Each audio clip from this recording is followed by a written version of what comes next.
Hai semua, menu yang akan saya kongsikan hari ini ialah menu yang berasaskan durian, iaitu kek durian. Kek durian ni saya buat yang simple je supaya senang untuk korang semua cuba kat rumah. Mula-mula kita mestilah kena ada durian. Durian ni saya guna durian D24. Durian ni kita kisar dengan susu sikit. Tak kisahlah nak kisar halus ke ataupun kisar kasar. Kalau nak tekstur kek yang halus, boleh kisar lama sikit sampai durian ni betul-betul hancur. Kalau nak ada rasa durian kasar pada kek, kisar sekejap pun dah cukup.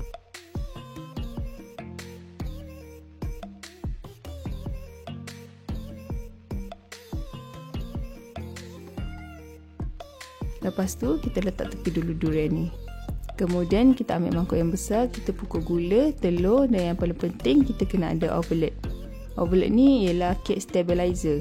Dia akan membantu menstabilkan kek kita dan jadikan kek kita kembang cantik.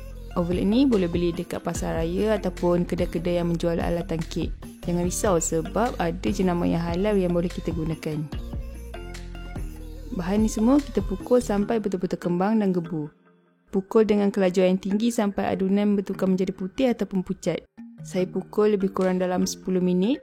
Bila adunan ni betul-betul kembang, dia akan menjadi ringan. Sementara nak tunggu pukul adunan ni, apa kata korang tekan butang like dulu. Bila korang tekan butang like, secara tak langsung video kami boleh dijumpai oleh orang lain yang tak pernah menonton video kami.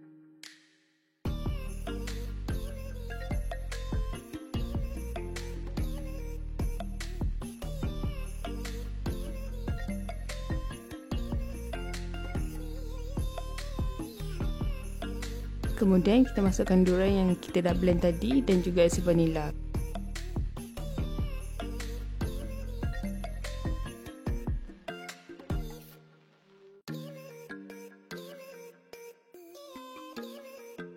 Isi vanila ni bertujuan untuk menghilangkan bawahannya telur. Pukul lagi sampai durian sebati. Masa ni gunakan kelajuan yang sederhana.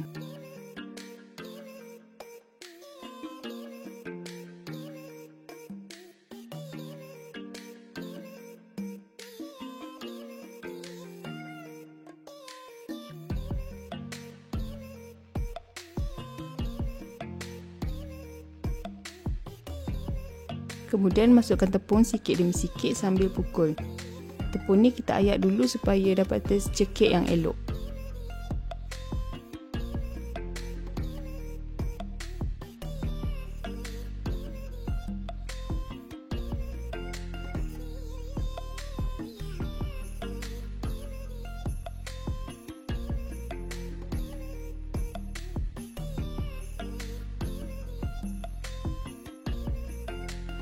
Bila tepung tadi dah sebati, kita masukkan pula minyak. Minyak ni boleh guna minyak masak ataupun minyak jagung. Masa masuk minyak ni, kita pukul sekejap je setakat adunan sebati. Sementara pukul ni, kita dah boleh panaskan oven. Saya panaskan oven berkurang dalam 10 minit.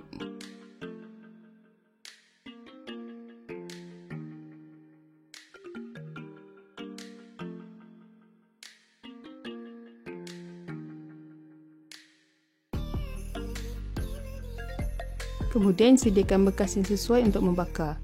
Saya gunakan bekas yang bersaiz 10 x 6 inci. Kita sapu dulu bekas ataupun loyang pembakar dengan margarin. Kalau ada baking paper, boleh letak baking paper supaya kek mudah untuk dikeluarkan nanti.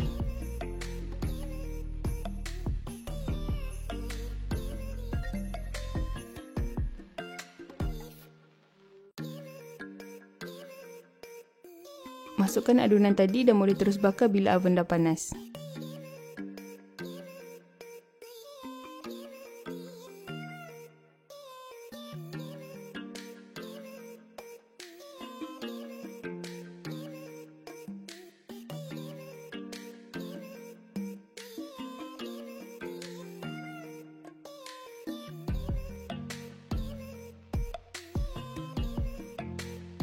Kemudian kita taburkan badam sebagai hiasan.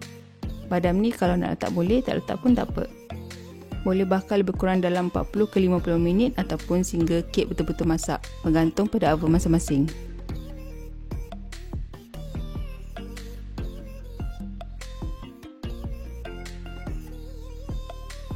Pada yang baru kenal channel kami ni, jom subscribe channel kami. Tekan butang loceng untuk dapatkan notifikasi video terbaru daripada kami. Sebab video kami sangat mudah dan senang untuk dipelajari.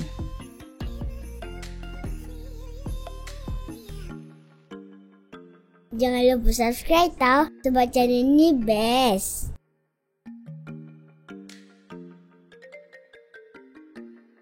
Jangan lupa untuk subscribe.